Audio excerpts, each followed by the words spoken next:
Hi guys, today I wanted to show you how to fix a squeaky HVAC fan. The HVAC unit covers both the heating and the air conditioning for most homes. This is one of those rooftop units as opposed to the ones that are on the ground level. This is a Lennox unit. It's actually pretty nice. It's been putting out really cold air in the summer and nice hot air in the winter. However, just recently in the last week, it started squeaking as it would rev up and the fan would get going. So I'm going to show you guys how to oil that up so we can get it purring like new. So first things first, for this project you're going to need a drill, possibly a screwdriver, and then some lubrication. So you need to get up on the roof and then get ready to take the screws out of the unit. Almost every AC unit is the same, where it has this fan guard. You know, that's to keep debris and other things clear from the internal operations of the AC unit. So you're gonna take the screws off with a drill.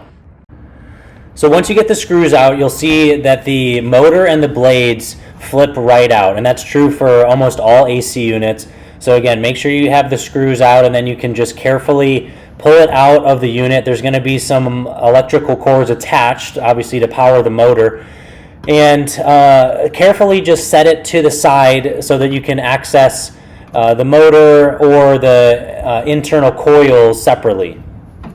From here, I'm going to show you how to oil up the motor so that we can get rid of that squeaky sound. Here's a couple different lubricants. The one on the left, the Zoom Spout Oiler, is going to be a thicker, more viscous lubricant, and it's better for our purposes with the HVAC. You can also use WD-40. Whatever you use, make sure that it is appropriate for an HVAC system. And get a container that has a spout so you can put it into a small hole as well. Now that we have the motor assembly sitting out and ready to be oiled, I'll show you exactly where that oil needs to go so we can stop that pesky squeak. Just wanted to touch on this real quick.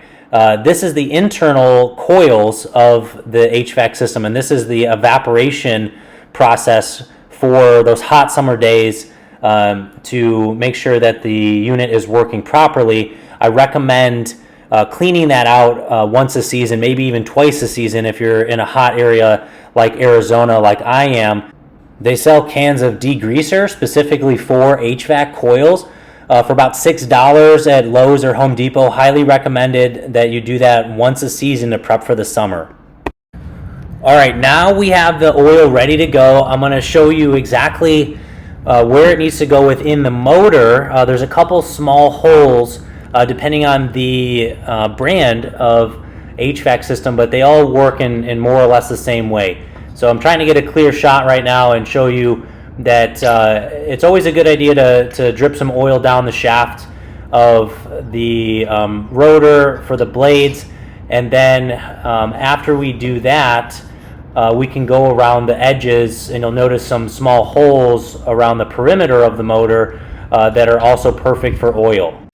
So we got some oil around the shaft. I'm just going to give it a spin, let it settle in, leave it upside down so it can coat the motor.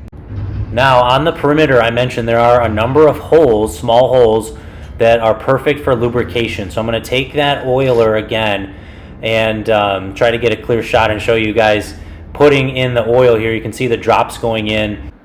All right, so now we have the oil in, hopefully coating the motor really nicely. I'm going to carefully flip the motor and the blade guard back into place and then line up those screw holes. Also a good idea to remove any debris or leaves, small branches or anything that have fallen in there over the course of the season. Make sure that that area is nice and clear so that the HVAC unit can operate as efficiently as possible. Now we're just going to screw everything back in place, make sure it's nice and tight, and then get ready to go downstairs and turn on the heat, the moment of truth. All right, let's turn on the heat and see how we did. The next step after this is to get back on the roof, or at least listen to the HVAC unit and see if we hear that squeak anymore. Motor is running perfectly. Thank you guys so much for watching. Problem solved.